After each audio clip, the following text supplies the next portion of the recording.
हर महीना वैन के 800 रुपए बचाने के लिए हम लोगों ने साइकिल से स्कूल जाना चालू कर दिया था। ये हो गई।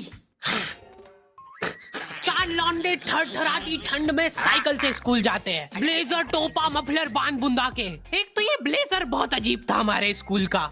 2 जेब थी हमारे ब्लेजर में और 2 ही अंदर की साइड थी। हमारे स्कूल वालों को लगा कि बाहर जेब का क्या ही यूज हो सकता है, इसलिए उन लोगों ने बाहर जेब ही नहीं दी।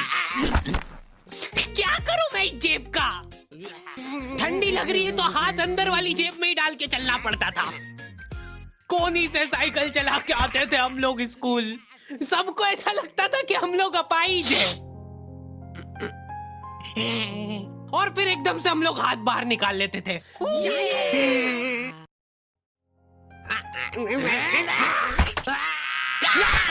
मजाक बना के रख दिया डिसेबिलिटी को।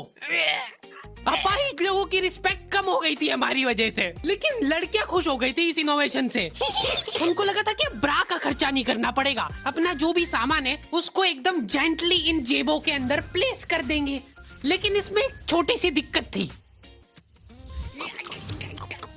स्कूल वालों ने लड़कियों के ब्लेजर में एक ही जेब रखी थी। तुम लोग नहीं समझोगे कितना मुश्किल होता है एक ही जेब में इतना सारा सामान घुसाना।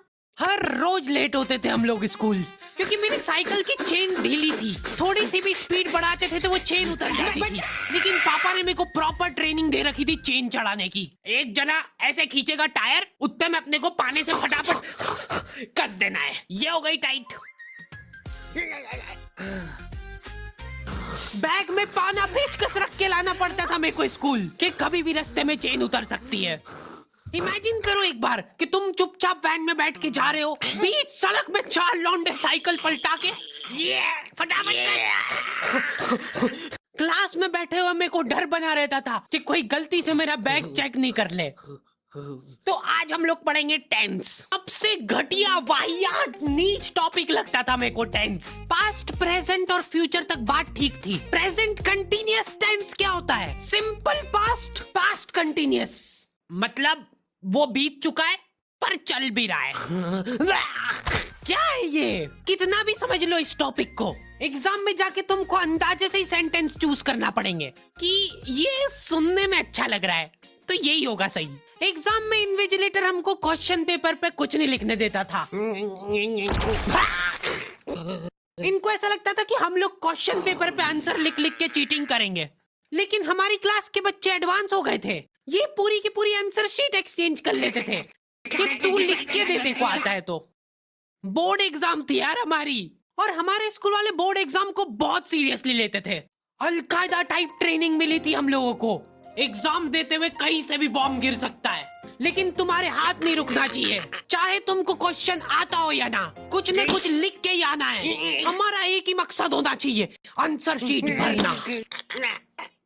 नहीं आए तो भी कुछ भी लिख के आ जाओ। मेरे को ये नहीं समझ आता कि मैं कुछ भी कैसे लिख के आ जाऊं। मेरे को आता ही नहीं है, क्या लिखूं मैं? एक तो हमको इतना डरा धमका के भेजा गया था ना सेंटर पे, मैं नर्वसनेस में जाके अपना नाम भूल गया। वहां पे इन्विजिलेटर ने नाम पूछा, मैं सोच रहा हूँ क्या हो सकता है। बेटा नाम तुम्हारा। 2 मिनट। हाँ हेलो मम्मी, मेरा नाम क्या है? बोर्ड एग्जाम के नाम पे इतना डरा दिया था ना स्कूल वालों ने हमको। अच्छों का मुंह निकल जाता है टट्टी के साथ मिक्स होके। तुम लोगों का एक सेंटर आएगा जिसके चारों तरफ सैनिक तैनात रहेंगे। बिना एडमिट कार्ड के वहाँ पे आसपास भी भटकते हो मत दिख जाना, जिंदा जला देंगे वो लोग। और अगर चीटिंग करते हुए पकड़ा गए तो ना तो तुम हमको जानते हो ना हम तुमको जानते हैं। हम लोग एग्जाम वाले दिन सेंटर पहुंचे तो बच्चों से ज्यादा सिक्योरिटी थी वहाँ पे। आज तक इतनी सिक्योरिटी मैंने एयरपोर्ट पे भी नहीं देखी थी। आर्मी वगैरह खड़ी थी वहाँ पे टैंक लेके। वो सिक्योरिटी वाले एक एक रबड़ का रैपर निकाल के देख रहे थे कि उसके पीछे तो नहीं लिख के लाया कुछ। क्या लिख लूंगा मैं इतनी सी जगह में? लिख भी लिया तो मेरे को ही समझ नहीं आएगा कि क्या लिखा है। कुछ चीजों का मेरे को लॉजिक ही समझ नहीं आया था कि तुम नंबर वाली घड़ी पहन के नहीं जा सकते हो, पहनना है तो कांटे वाली पहनो। उनको शायद शक हो गया था कि ये सारे लोग एक साथ कोऑर्डिनेशन करके बम नहीं फोड़ दे। उधर एक बच्चे की घड़ी का अलार्म बज गया और वो बजता भी बॉम्ब के टाइमर जैसा है। अलकायदा जिंदाबाद। जिस पाउच में तुम सामान ला रहे हो वो भी ट्रांसपेरेंट होना चाहिए। मेरे बैग में से इनको पाने पेचकस मिले थे क्या जवाब दूं मैं इसका कि क्या यूज में आते ये? उनको वहाँ पे डेमो करके बताना पड़ा कि ये यूज में आता है ये सब आइटम। फिर बाकी बच्चों ने भी कंफर्म करा कि हाँ देखा तो है हमने इनको रास्ते में ये हरकत करते हुए। ये सब देख के उन्होंने मेरे पाने पेचकस तो हाथों हाथ नाली में फेंक दिए थे। हमारे एक साथी की जेब में से ड्रग्स बरामद हो गए थे। अरे ड्रग्स नहीं है, ये इनहेलर है।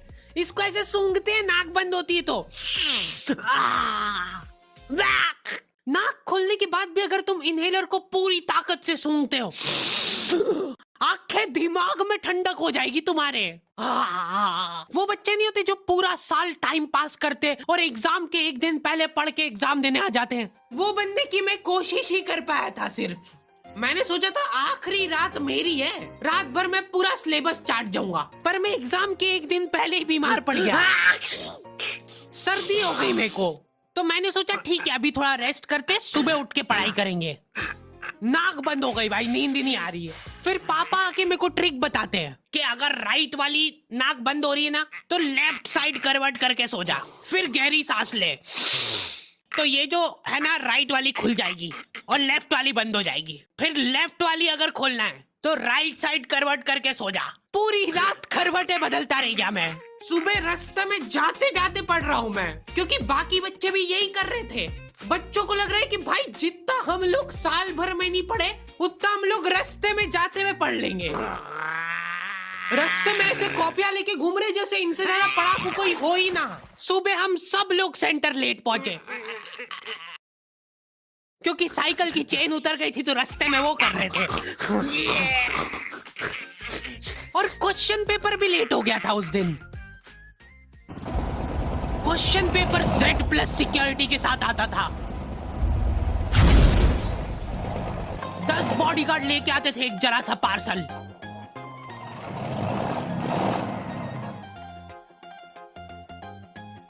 और फिर देने के बाद बोलते थे ये असली पार्सल नहीं है। असली नहीं है तो जोर से भी बोल सकते हो, ये असली पार्सल नहीं है। ये लोग पता नहीं किसी को तो गुमराह करने की कोशिश कर रहे थे। इनको डाउट था कि इतनी सिक्योरिटी के बाद भी कोई पेपर चोरी कर लेगा, तो ये लोग इतनी सिक्योरिटी में नकली पेपर लेके आए। असली पेपर तो एक और बॉडीगार्ड नाले में तैरता हुआ लेके आ रहा है। ये पाने पेचकस किसने डाले नाली में? ये लो। मजाक कर रहे थे हम तो, यही है असली क्वेश्चन पेपर। जाओ बांट दो फटाफट।